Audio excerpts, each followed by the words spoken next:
Yun guys, good morning. At medyo tumigil na yung ulan. Ito, andito kami, mag-harvest kami ng mga kangkong pangbinta.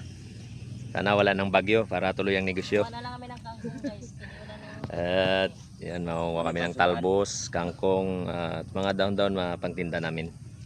At sisimulan na namin. Tara, samahan nyo kami. Ayan guys, ayan ang sipag ni Tulig oh.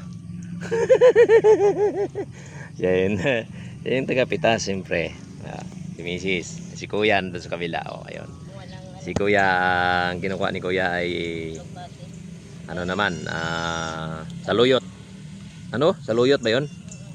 Ayun. At kami naman ay dito, kangkong.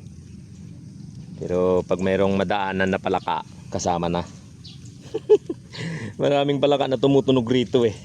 Pre, piliin mo yung mga ano pre, yung mga walang butas ang dahon. Pinipili lang namin guys kasi maraming uod.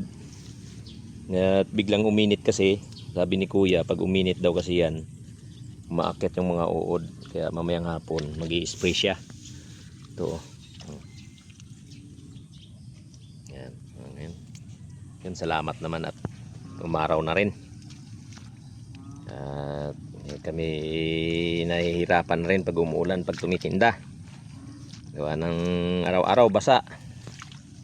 Yan, kamusta naman ang mangunguha mo dyan? Maganda ba yan? Magkakita ka ng palaka, kuhain na natin yan. Buti ko magpahuli yung palaka. Matago, ulo lang lumalabas yan eh, di ba? Mata. Ang bilis yan. Oh. Pero kahapon ano pa? Kahapon ang ingay dito. Puro ano. Ay, katasagan na ulang kahapon. Oh. Ang laki ng uod oh. Lalim pa nun ng ano. Kulay green. Green naman talaga yan. Guys, napakalawak nitong kangkungan dito. Ito ay taniman ng ano, mais, palay. Yan, hanggang dun yan oh. Puro kangkong yan. Yan. Ayan oh. Ang lawak niyan, ano. May mga alugbati doon kabila, munggos, meron doon. Ayan. Yun si Kuya kumukuha ng saluyot doon. Ayun, shout out nga pala kay Kuya Rini. Ayan, siya ho ang may-ari niyan dito. Ayan, yung malaking tindahan doon sa may highway.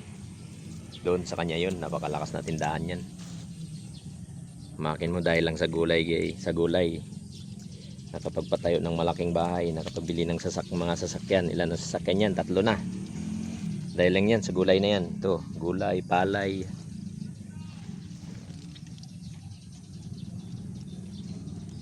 Ito to sa gitna ng housing. Ayan.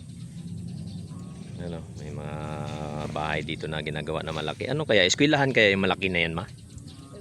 Ayan oh, laki oh. Ayan, tulungan ko muna sila manguha.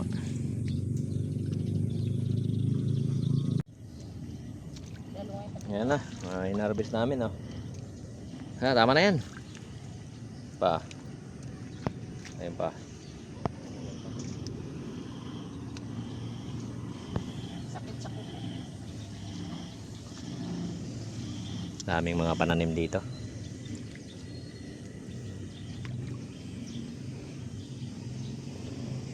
Nung wala pa tong mga housing dito, puro palayan to. Sila lang nagtatanim.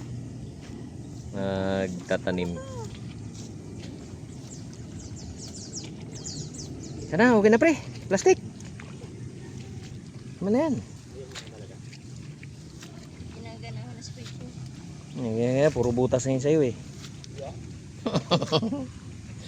Oh, plastic na natin. Okay na, tanghali na. Gugutom na ako. Kain tayo na kinanay ma.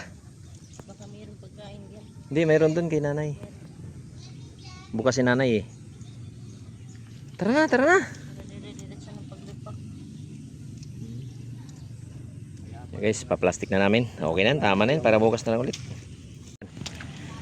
Okay na. Nakatatlong bag kami. Tapos saluyot.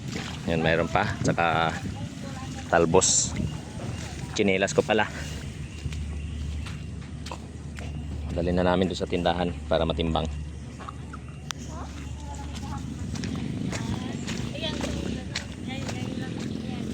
Yan lang ulit to.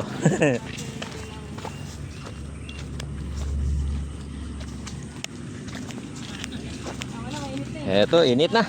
Oh, bukas ulit. Kung mayroon pa. Ayun oh, munggo. Ito yung munggo nila tanim.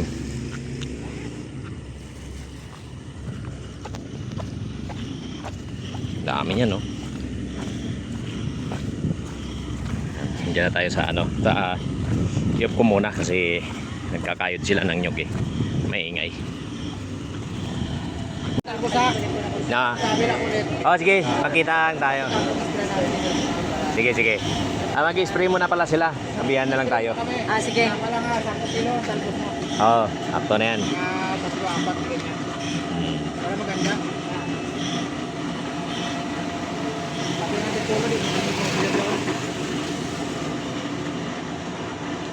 Ito, kahit itong tatlo, apat yan, hindi yung masila. Oh, di na Yan. yan. Yan. Malilog doon. Lagay na sa... Plastic. Pwede tayo magkagilid sa ilalim. Oo. Malamig. Oo, na malamig. Tayo lang. Ang ginawa ko naman, nilagay ko sa plastic niyan. Kaya paggabi, pagligpit, nalagay ko sa bubong. Pangit. So, kaya pala sabi niya, ano. Naganda sa pag sa plastic, kaya tayo mo. Ito guys, yung tindahan nila kuya. Si kuya, dati lako lang yan sila. Ngayon, ito na. Ang negosyo na, pakalakas na tindahan na to guys.